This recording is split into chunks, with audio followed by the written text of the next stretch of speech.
যে মাঝে মধ্যে আমি কিছু কথা বলি, তো মিডিয়ার ভাইরা এখানে আছেন, মাঝে মধ্যে আমি কিছু কথা বলি, তো এই কথাগুলো মানে ভাইরাল হয়, আর কিছু আলেম আমার বিরুদ্ধে লেগে যায়, আর ওনারা কি বলে যে এ হলো অহংকারী। অহংকার কি বের করেন। দামি পোশাক পরলে অহংকার কোথায় আছে বের করেন।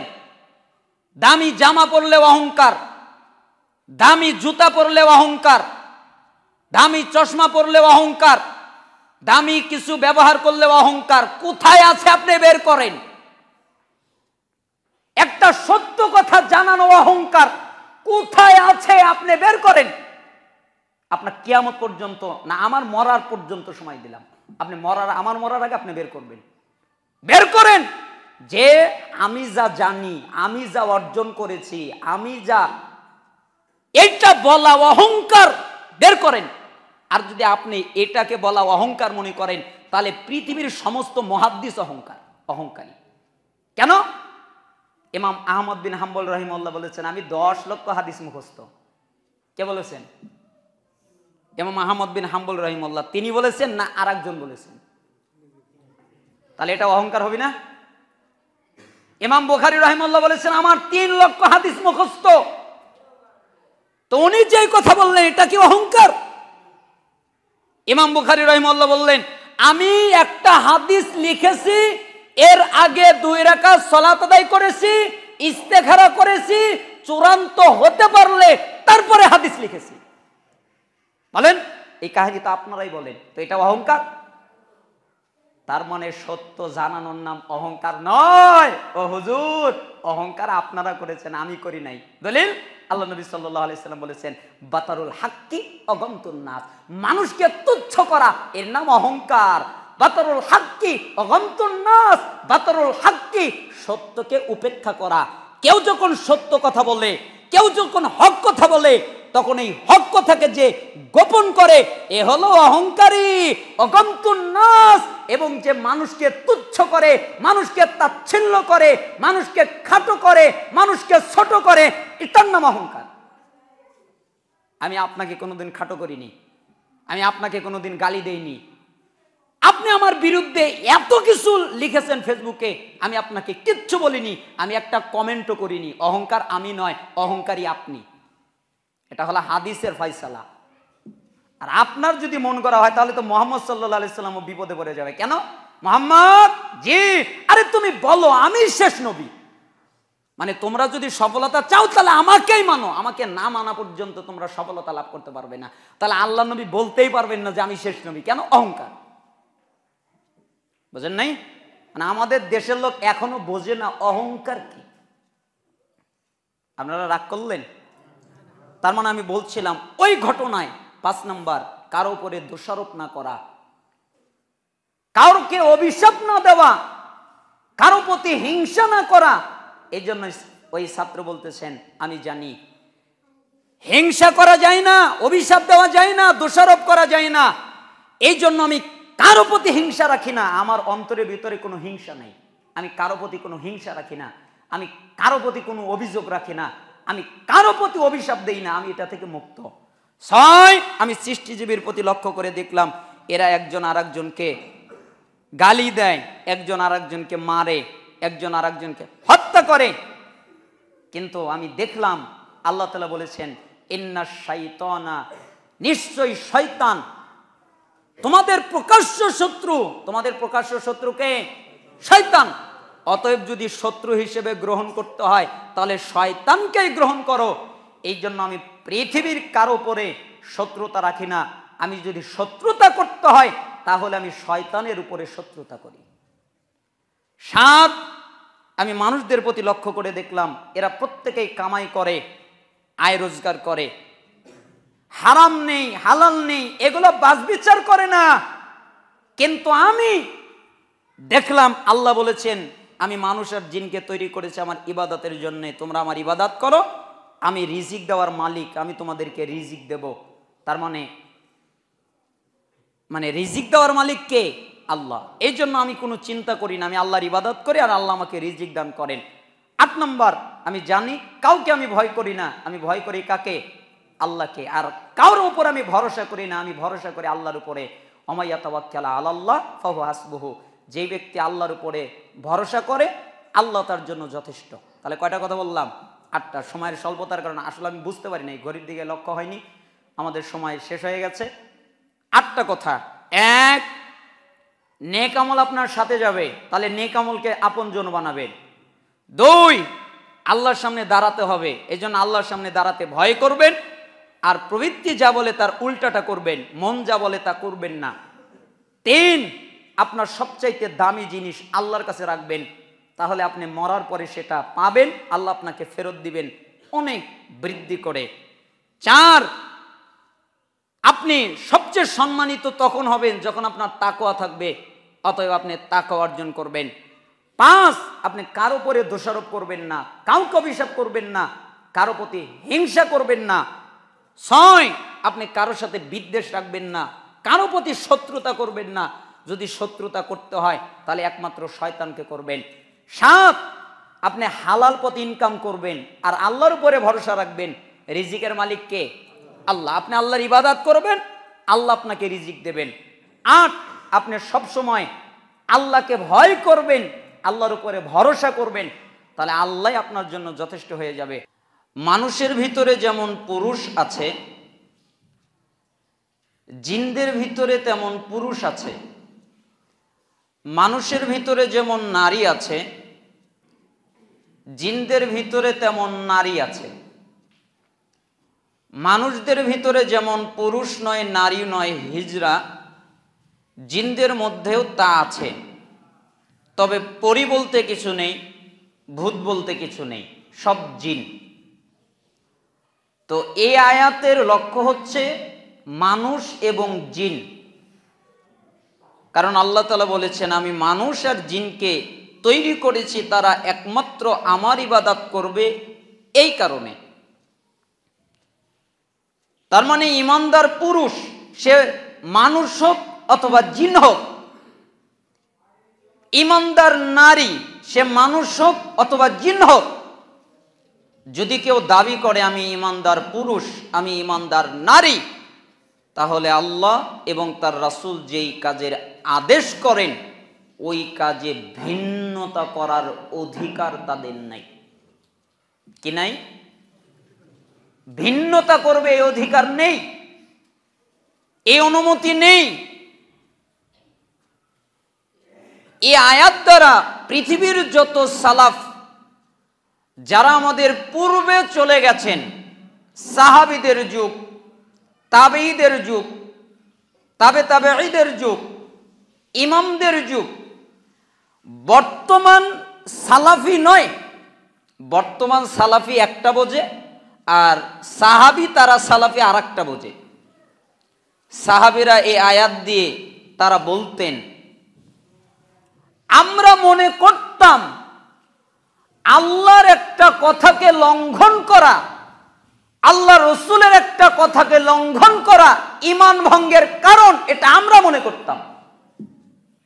কিন্তু আমাদের দেশটা মনে করে না। কেন? ও সুদ খায়, তাও নাকি ও পূর্ণ ঈমানদার। ঘুষ খায়, তাও নাকি পূর্ণ ঈমানদার। জিনা করে, তাও নাকি পূর্ণ ঈমানদার। ব্যভিচার করে, তাও নাকি পূর্ণ ঈমানদার। এই জন্য সাহাবীরা বলতেন আমরা আমাদের যুগে যেই পাপকে মনে করতাম বিশাল পাহাড় আমাদের উপরে পড়ে যাবে, তোমরা তোমাদের যুগে ওই পাপটাকে মনে করবে একটা পশম যেটা ফুঁক দিলে উড়ে যায়। আমরা মনে করতাম কি? পাহাড়, আর তোমরা মনে করবে কি? একটা চুল, একটা পশম যেটা ফুঁক দিলে উড়ে যায়। আমরা একটা ছোট্ট পাপকে মনে করতাম আমাদের ধ্বংস হয়ে যাবার কারণ, আর তোমরা সবচেয়ে বড় পাপ করে মনে করবে তোমরা ঈমানদারি আছো। এই জন্য আল্লাহ তাআলা এই আয়াতের মধ্যে এমন একটা কথা বললেন, ঈমানদার পুরুষ, ঈমানদার নারী। তারা যদি দাবি করে আমি ঈমানদার, এই দাবিতে সে যদি পুরুষ হয় অথবা নারী হয়, ভিন্নতা করবে এই অনুমতি নাই। আল্লাহ যা বলবেন তা মানতে বাধ্য, রাসূল যা বলবেন তা মানতে বাধ্য, কোনো ওজর নেই, কোন রকমের কথা বলতে পারবে না। কিন্তু যেহেতু এটা সেটা এরকম কথা বলতে পারবে না। আল্লাহ যা বলবেন মেনে নিবে, কেন? ইমানদার। রাসূল যা বলবে মেনে নিবে, কেন? ইমানদার। আর যে ব্যক্তি এগুলো মানবে না, আল্লাহ তাআলা বলছেন যে ব্যক্তি আল্লাহ এবং তার রাসূলকে অমান্য করবে সে প্রকাশ্য স্পষ্ট পথভ্রষ্টতায় নিপতিত হবে। তো এই আয়াত দ্বারা কি বোঝেন? ইমানদার আমরা হতে চাই, রাজি তো? রাজি সবাই? নাকি কোনো সন্দেহ আছে? আপনারা কি সবাই রাজি যে আমরা ইমানদার হব? ইমানদার হতে গেলে আল্লাহ যা বলবেন, আল্লাহ রসুল যা বলবেন, এগুলো কিন্তু পালন করতে হবে। রাজি?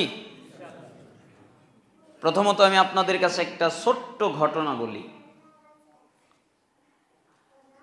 কিতাবে লেখা আছে, এই ঘটনাটি খুবই মূল্যবান, খুবই জরুরি, খুবই উপকারী। একজন জনৈক সালাফ, তারিখে দিমাশক একটা কিতাব, তারিখে দিমাশক। এই কিতাবের অনেক নাম আছে। কেউ বলেন তারিখে কাবির, কেউ বলেন তারিখ ইবনে আসাকির, কেউ বলেন তারিখে দিমাশক। এগুলো হলো সংক্ষেপে নাম, আরো নাম আছে। কিতাবটা অনেক বড়, কিছু নুসখা আছে 80 খণ্ডের, কিছু আছে আরো বড়। ওই কিতাবের ভিতরে প্রথমত আমি একটা ছোট্ট কিতাবের বইয়ের মধ্যে ঘটনাটা পেয়েছিলাম। তারপরে ওটার তাহকিক করতে গিয়ে আমি তারিখে দিমাশকের ভিতরে ঘটনাটা পেয়েছি। একটা ছাত্র আর একটা শিক্ষকের গল্প। ইমাম ইবনে আসাকির এই ঘটনাটা লেখার পরে উনি একটা মন্তব্য করেছেন। উনি বলেছেন, হে দুনিয়ার মানুষ, ছাত্র কেমন হতে হয় এই শিক্ষকের কাছ থেকে শেখো, এই ছাত্রের কাছ থেকে শিখো। হে দুনিয়ার মানুষ, শিক্ষক কেমনে হতে হয় এই শিক্ষকের কাছ থেকে শিখো। কিভাবে ইলম অর্জন করতে হয় এটা তোমরা এই ছাত্রের কাছ থেকে জানো, এটা তোমরা এই শিক্ষকের কাছ থেকে জানো। আর তোমরা যদি চাও আমরা সালাফদের নীতিতে চলে, সালাফদের মানহাজে চলে, সালাফদের পদ্ধতিতে চলে আমরা হিদায়াত পাবো, আমরা রক্ষা পাবো, আমরা বেঁচে যাব, এটা যদি দাবি করো তাহলে এই গুণ তোমাদের মধ্যে নিয়ে আসো। গুণটা কি? একটা ছাত্র আর একটা শিক্ষক। ছাত্র শিক্ষক তো বোঝেন, তাই না? একটা ছাত্র আর শিক্ষক কথোপকথন হচ্ছে। তো শিক্ষক ছাত্রকে বলছে, আচ্ছা বলো তো, কি বলবো? আমার কাছে যে তুমি ইলম অর্জন করলে, আমার কাছে যে পড়াশোনা করলে, আমার সান্নিধ্যে যে ছিলে, আমার কাছে যে ছিলে, কত বছর? তখন এই ছাত্র বলতেছেন 33 বছর। 33 বছর আমি আপনার সান্নিধ্যে আছি, এখনো যাইনি। 33 বছর চলছে, আপনার কাছ থেকে জ্ঞান অর্জন করছি, আপনার কাছ থেকে ইলম অর্জন করছি, আপনার কাছ থেকে বিদ্যা অর্জন করছি। এর 33 বছর চলে। তো শিক্ষক এবার বলতেছে ছাত্রকে, আচ্ছা বলো 33 বছরে আমার কাছ থেকে কি শিখেছো? তোমাকে যে আমি 33 বছর পড়ালাম, 33 বছর যে জ্ঞান দিলাম, তো এই 33 বছরে তুমি কিছু শিখেছো না? অনেক কিছুই তো শেখা যায়। তাহলে বলো তুমি কি শিখলে? তখন ওই ছাত্র বলছেন, আমি 33 বছরে আপনার কাছ থেকে 8টা জিনিস শিখেছি। কয় জিনিস? 8। এই ঘটনায় যদি আজকে আপনি মনে রাখেন আর এই বাণীটা যদি বোঝেন, আমার বিশ্বাস জান্নাতে যাওয়ার জন্য আর কিছু লাগবে না, এই 8টাই আনা। ওই ছাত্র বলতেছেন 8টা, তো শিক্ষক বলতেছেন বলো কি তুমি? আমার পুরো জীবনটা কাটিয়ে দিলাম তোমাকে জ্ঞান অর্জন করাতে করাতে, তোমাকে ইলম বিতরণ করতে করতে আমার জীবনের অর্ধেক কেটে গেল, আর তুমি বললে মাত্র 8টা। এর কি করো আমার সাথে? ফাজলামি করো? 33 বছরে কেউ 8টা শিখে? তো ছাত্র বলতেছেন উস্তাদ, আমি মিথ্যা কথা বলতে পারি না, আমি আপনার কাছে 8টাই শিখেছি। কয়টা শিখেছি? 8টা। তো এবার উস্তাদ বলতেছেন আচ্ছা ঠিক আছে, তুমি যেহেতু 8টা শিখেছো, তাহলে 8টা কি শিখলে বলো, কি জানলে এটা বলো। এবার ছাত্রের পালা, আমি কিন্তু একটা করে বলবো আর ব্যাখ্যা করব। এবার ছাত্র বলতেছেন 1, আমি সৃষ্টিজীবীর প্রতি, মানুষদের প্রতি লক্ষ্য করলাম, মানুষদের প্রতি খেয়াল করলাম, মানুষদের দিকে দেখলাম, এদের প্রত্যেকেরই একটা আপন জিনিস আছে, আপন জন আছে, নাই? কারো আপনজন তার বাবা, কারো আপনজন তার মা, কারো আপনজন তার সন্তান, কারো আপনজন তার স্ত্রী, কারো আপনজন তার ভাই, কারো আপনজন তার বন্ধু, তাই না? প্রত্যেকেরই একজন আপন জিনিস, আপনজন আছে। ওস্তাদ আমি দেখলাম এরা যখন মারা যায়, এরা যখন মরে যায়, এদেরকে যখন কবরে নিয়ে যাওয়া হয়, তখন এদের আপনজন এদের সাথে কবরে যায় না। আচ্ছা, আপনার যে আপনজন, আপনার মা, আপনার বাবা, আপনার স্ত্রী, আপনার সন্তান, আপনি যদি মরে যান, আপনার সাথে যাবে না? কেউ যায় না। এই জন্য আমি এদের প্রতি একটা মন্তব্য করলাম। কি মন্তব্য? আরে এরা এদেরকে আপনজন বানিয়েছে, আপনজন মানে তো সে তাকে কখনো ছাড়ে না, সেটাই তো আপন। আপনজন মানে আমাকে কখনো ছাড়বে না, কোনো অবস্থায় ছাড়বে না। ওস্তাদ আমি দেখলাম এরা যাকে যাকে আপনজন বানায়, এরা যখন মরে কবরে যায়, তখন এদের সাথে কেউ যায় না। এই জন্য আমি পৃথিবীর কাউকে আপনজন বানাইনি, আমি আপনজন বানিয়েছি নেক আমলকে। কেন? আমি জানি কেউ যদি আমার সাথে না যায়, এই নেক আমল আমার সাথে কবরে যাবে, তাই না? নেক আমল যাবে না? আপনি যদি বদামল করেন, তো বদামল আপনার সাথে কবরে যাবে। আপনি যদি নেক আমল করেন, তাহলে নেক আমল আপনার সাথে কবরে যাবে। আপনার বাপ একটা আকৃতি আছে, দেখা যায়, তাই না? আপনার মা একটা আকৃতি আছে, দেখা যায়। আপনার ভাই একটা আকৃতি আছে, দেখা যায়, তার সাথে আপনি কথা বলেন। আপনার স্ত্রী, তার একটা আকৃতি আছে, দেখা যায়, তার সাথে আপনি কথা বলেন, তাই না? তো আপনি যখন মারা যাবেন, আপনি যখন কবরে যাবেন, তখন আপনার সাথে 2টা জিনিস যাবে, একটা হলো নেকামল আর একটা হলো বদামল। আর এই বদামল আর এই নেকামল এদেরও আকৃতি হবে। এদের কি হবে? আকৃতি। এখন আপনি দেখতে পাচ্ছেন না, কিন্তু কবরে গিয়ে আপনি দেখতে পারবেন। থপ থপে সুন্দর উজ্জ্বল চেহারার অধিকারী একজন কবরের ভিতরে আসবে আমার সাথে কথা বলার জন্যে, আমার অবসর সময় কাটাবার জন্যে, আমার সাথে গল্প করার জন্যে। এত সুন্দর চেহারা আমি আগে কখনো দেখি নাই। কে তুমি?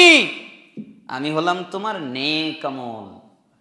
তুমি একাকী থাকবে, এই জন্য আমি আজকে তোমার সাথী হয়েছি, তোমার সাথে কথা বলবো, তোমার সাথে গল্প করব, তোমার সাথে সময় কাটাবো। আমি হলাম তোমার নেক আমল। তাহলে নেক আমলের আকৃতি আছে না? আছে। ঠিক আপনি যদি বদামলও করেন, তাহলে বদামলেরও একটা আকৃতি থাকবে, দেখেই ভয় পেয়ে যাবে।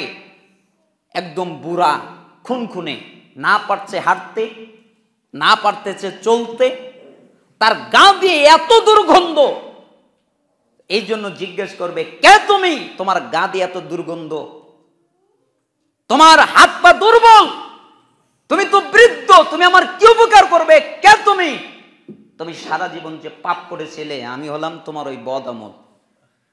তাহলে তো দুর্বল, ও তো বুড়া। তার মানে বোঝা যাচ্ছে বৃদ্ধের একটা আকৃতি নিয়ে নেক আমল আসবে, আর যুবকের একটা আকৃতি নিয়ে নেক আমল আসবে, আর বৃদ্ধের আকৃতি নিয়ে বদামল আসবে। তাহলে বদামল নিয়ে আসবে কে? বৃদ্ধ। আর নেক আমলের আকৃতি নেবে কে? একটা যুবক। তার মানে তার আকৃতি হবে। এই জন্য আমি পৃথিবীর কাউকে আপনজন বানাইনি, আমি আপনজন বানিয়েছি নেক আমলকে। কেন? আমি যদি মরে যাই তাহলে নেক আমলও আমার সাথে যাবে, আমাকে কখনো ত্যাগ করবে না। 2, আপনি আমাকে শিখিয়েছেন সূরা নাজিয়াত 40-41 নম্বর আয়াত। আল্লাহ তাআলা বলেন, ওয়াম্মা মান খাফা মাকামা রাব্বিহি ওয়া নাহান নাফসা আনিল হাওয়া ফাইনাল জান্নাতা হিয়াল মাওয়া। যেই ব্যক্তি আল্লাহর সামনে দাঁড়ানোকে ভয় করে, আমাকে একদিন আমার রবের সামনে দাঁড়াতে হবে, আমাকে একদিন আমার আল্লাহর সামনে দাঁড়াতে হবে, আমাকে একদিন আমার রবের সামনে দাঁড়াতে হবে। যেই ব্যক্তি নিজের প্রবৃত্তির কামনা বাসনা থেকে বেঁচে থাকে, মন যা বলে তা সে করে না, মন যেটা করতে বলে তা সে করে না, মনের বিরুদ্ধাচরণ করে, মনের উল্টাটা করে, ফাইনাল জান্নাতা হিয়াল মাওয়া, তার ঠিকানা জান্নাত ছাড়া আর কিছু না। তার ঠিকানা কি? জান্নাত। আল্লাহ তাআলা জোর দিয়ে বলছেন, ফাইনাল জান্নাতা হিয়াল মাওয়া। মাওয়া নামক জান্নাত ছাড়া তার কোনো ঠিকানাই নাই, আর ঠিকানাটাই জান্নাত। কয় গুণ? 2 গুণ। 1, আল্লাহর সামনে দাঁড়াতে ভয় করে। আজকে আমি সুদ খাচ্ছি, আমার রবের সামনে দাঁড়াতে হবে, আমি কি বলবো? আজকে আমি ঘুষ খাচ্ছি, আমার রবের সামনে দাঁড়াতে হবে, আমি কি বলবো? আজকে আমি জিনা করছি, আমার রবের সামনে দাঁড়াতে হবে, আমি কি বলবো? আজকে আমি বেপরদায় চলছি, আমার রবের সামনে দাঁড়াতে হবে, আমি কি বলবো? তার মানে যে তার রবের সামনে দাঁড়াতে ভয় করে, যে আমাকে একদিন আমার রবের সামনে দাঁড়াতে হবে, আমাকে একদিন আমার আল্লাহর সামনে দাঁড়াতে হবে, আমাকে একদিন আমার মুনিবের সামনে দাঁড়াতে হবে, তিনি আমাকে প্রশ্ন করবেন, তিনি আমাকে জিজ্ঞেস করবেন। আর যেই তার রবের সামনে দাঁড়াতে ভয় করে এবং প্রবৃত্তির কামনা বাসনা থেকে বাঁচে। ওস্তাদ, 2 নম্বর আমি আপনার কাছ থেকে শিখেছি এই আয়াত। এর দ্বারা আমি বুঝলাম প্রবৃত্তি আমাকে যা বলে আমি তার উল্টা চলি। প্রবৃত্তি বলে সুদ খা, আমি খাই না। প্রবৃত্তি বলে ঘুষ খা, আমি খাই না। প্রবৃত্তি বলে জিনা কর, আমি করি না। প্রবৃত্তি বলে জুলুম কর, আমি করি না। প্রবৃত্তি বলে মিথ্যা বল, আমি বলি না। প্রবৃত্তি আমাকে যা বলে আমি তার উল্টা করি। আর পাপ করতে ভয় পাই কেন জানেন? আল্লাহর সামনে আমাকে দাঁড়াতে হবে তাই। এই কারণে আমি পাপ করি না, এই কারণে আমার প্রবৃত্তির উল্টা চলি। আপনার কাছ থেকে 2 নম্বর এটা শিখেছি। ওস্তাদ, আমি আপনার কাছে 3 নম্বর শিখেছি কি? প্রত্যেকটা মানুষের একটা দামি বস্তু থাকে, দামি জিনিস থাকে, যা সে মর্যাদাবান জায়গায় রাখে, দামি জায়গায় রাখে। টাকা দামি না? টাকা ছাড়া তো মানুষের চলাই মুশকিল, তাই না? স্বর্ণ দামি না? প্রত্যেকেরই দামি দামি বস্তু থাকে, এই জন্যই দামি দামি জিনিসগুলো দামি দামি জায়গায় রাখে। কেউ হয়তো লকারে রাখে, কেউ হয়তো সিন্ধুকে রাখে, কেউ হয়তো ব্যাংকে রাখে, দামি জায়গায় রাখে। আপনি আমাকে শিখিয়েছেন সূরা নাহল 96 নম্বর আয়াত। আল্লাহ তাআলা বলছেন, মা ইনদাকুম ইয়ানফাদু ওয়া মা ইনদাল্লাহি বাকিন। তোমাদের কাছে যা আছে তা শেষ হয়ে যাবে, তোমাদের কিচ্ছু থাকবে না। আর আল্লাহর কাছে যা আছে তা অক্ষত থাকবে, আল্লাহর কাছে শেষ হবে না, আর তোমাদের কাছে শেষ হবে। এই জন্য আমি যা আমার মালিকানায় আসে, টাকা হোক, পয়সা হোক, সম্পত্তি হোক, যা হোক আমার মালিকানায় আসে, আমি তা আল্লাহর কাছে পাঠিয়ে দিই। তার মানে কি করি? দান করি, ব্যয় করি, আল্লাহর পথে ব্যয় করি, আল্লাহর পথে দান করি, আল্লাহর কাছে পাঠিয়ে দেই, আল্লাহর মালিকানায় পাঠিয়ে দেই। কেন?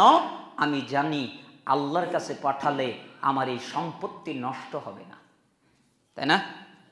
দুনিয়ায় দিলে, দুনিয়ায় কোনো জায়গায় রাখলে নষ্ট হয়ে যেতে পারে।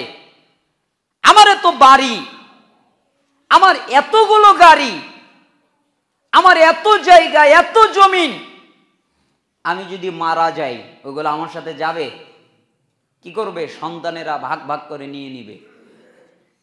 সন্তান যদি অবাধ্য হয় তাহলে ওটা কম পড়ে যাবে, আর সন্তান যদি বাধ্য হয় তাহলে বাপেরটা লাগবে না।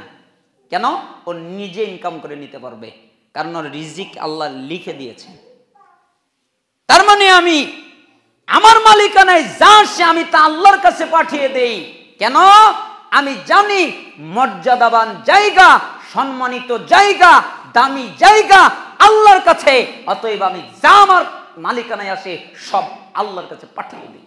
এটা আমি শিখেছি। এক একটা বাক্য দেখতেছেন মুক্তার মতো। এক নম্বর হচ্ছে যে আমি নেক আমলকে সাথী বানালাম। দুই নম্বর হচ্ছে আমি আল্লাহর সামনে দাঁড়াতে ভয় পাই এবং প্রবৃত্তির কামনা বাসনা থেকে বেঁচে থাকি। তিন নম্বর হচ্ছে আমি আমার মালিকানায় যা আসে তা কোথায় পাঠিয়ে দেই? আল্লাহর কাছে পাঠিয়ে দেই। তার মানে ব্যয় করি, তার মানে দান করি। চার, আমি পৃথিবীর মানুষের প্রতি লক্ষ্য করে দেখলাম, সৃষ্টিজীবের প্রতি লক্ষ্য করে দেখলাম, এরা প্রত্যেকেই তাদের বংশ নিয়ে, তাদের মর্যাদা নিয়ে, তাদের কত কিছু নিয়ে তারা মর্যাদাবান মনে করে। তারা বলে আমার বংশ মর্যাদাবান, তারা বলে আমি মর্যাদাবান, তারা বলে আমি আভিজাত্য, আমার বংশ মর্যাদা, আভিজাত্য সবগুলো তারা দামি দামি মনে করে। কিন্তু আপনি আমাকে শিখিয়েছেন সূরা হুজুরাত 13 নম্বর আয়াত, ইন্না আকরামাকুম ইনদাল্লাহি আতকাকুম, নিশ্চয়ই যেই ব্যক্তি তাকওয়াবান ওই ব্যক্তি প্রকৃত আভিজাত্য, আল্লাহর নিকটে সবচেয়ে আভিজাত্য, সবচেয়ে সম্মানিত ওই ব্যক্তি যে তাকওয়াবান। সবচেয়ে সম্মানিত কে? তাকওয়াবান। যার তাকওয়া আছে, তাকওয়া মানে আল্লাহর ভয়, যার কলবের ভিতরে আল্লাহর ভয় আছে, আল্লাহকে ভয় করে, তাকওয়া করে, তাকওয়া অবলম্বন করে, এই ব্যক্তি হচ্ছে সবচেয়ে বেশি সম্মানিত, সবচেয়ে বেশি আভিজাত্য, সবচেয়ে বেশি মর্যাদাবান। এই জন্য আমি তাকওয়া অর্জন করি, আমি আমার কলবের ভিতরে তাকওয়া অর্জন করি। কেন? আমি জানি তাকওয়া যার আছে এ হচ্ছে মর্যাদাবান। 5, আমি সৃষ্টিজীবীর প্রতি লক্ষ্য করে দেখলাম এরা একজন আর একজনকে অভিশাপ দেয়, এরা একজন আর একজনের প্রতি দোষারোপ করে, এরা একজন আর একজনকে নিয়ে হিংসা করে। আমাদের দেশে তো আর এটার অভাব নেই, তাই না? হিংসার অভাব আছে? নাই। সৌদি আরবের একজন বিদ্বান আব্দুল মোহসিন আল আব্বাদ আল বদর, মসজিদে নববীতে যিনি দীর্ঘ বছর বুখারীর দাস দিতেন, আব্দুর রাজ্জাক আল বদর হাফিজাহুল্লাহর পিতা, উনি একদিন বলতেছিলেন যে পৃথিবীর মানুষ সালাফি হতে চায় 3টা কাজের মাধ্যমে। 1, আমিন। কেন? আমিন জোরে বলে তাই সবাই শোনে। 2, রফুলিদাইন, ওরা রফুলিদাইন করে, মানুষ দেখে। 3, বুকে হাত, ওরা বুকে হাত বাঁধে তাই মানুষ দেখে। এই 3টা কাজে ওরা আহলে হাদিস হতে চায়, ওরা সালাফি হতে চায়, ওরা সালাফদের অনুসারী হতে চায়। অথচ এই 3টা আমলের যদি একটাও না করে তাদের আমল বাতিল হয়ে যাবে না, তাদের আমল নষ্ট হয়ে যাবে না। কিন্তু তারা যদি হিংসা করে, কারো প্রতি হিংসা করে, কারো প্রতি বিদ্বেষ করে, কাউকে তুচ্ছভাবে, কাউকে তাচ্ছিল্যভাবে, তাহলে ওর আমল বাতিল হয়ে যাবে, এমনকি ওর ইসলাম শেষ হয়ে যাবে। আমি বলছি না যে আমিন বলিয়েন না, আমি আপনাকে বোঝাবার জন্য কথাটা বললাম। আপনি আমিন বলবেন, সুন্নাত। আপনি রফলি দান করবেন, সুন্নাত। আপনি বুকে হাত বাঁধবেন, সুন্নাত। আমাদের দেশে কত আলেম, সবগুলাই সালাফি, মাদানী সালাফি, মাক্কি সালাফি, বাংলাদেশে পড়াশোনা করে তাও সালাফি অনেক, কিন্তু সালাফদের আদর্শের গোষ্ঠীও নেই। একটা আদর্শ যে আছে আমার চোখেই পড়ে না, যে আদর্শ আছে। আমি খালি দেখি হিংসা হিংসা হিংসা, এছাড়া আমি আর কিচ্ছুই দেখি না। আমার চোখে আলেমই পড়ে না হিংসা মুক্ত, মানে সবগুলোর ভিতরে এক একটা করে হিংসা আছে, মানে সবগুলো হিংসা যুক্ত আলেম। আপনার এবার রাগ করবেন, বলে কি? খোলেন মিশকাতুল মাসাবি 5038 নম্বর হাদিস খোলেন। আল্লাহ রাসূল সাল্লাল্লাহু আলাইহি সাল্লাম বলেছেন, আলা উখবিরুকুম বিআফদালা মিন দারাজাতি সিয়ামি ওয়াস সাদাকাতি ওয়াস সালাহ। এই সাহাবীরা, আমি কি তোমাদের বলবো কি সালাতের চাইতে, সিয়ামের চাইতে, সালাতের চাইতে, সিয়ামের চাইতে, সাদা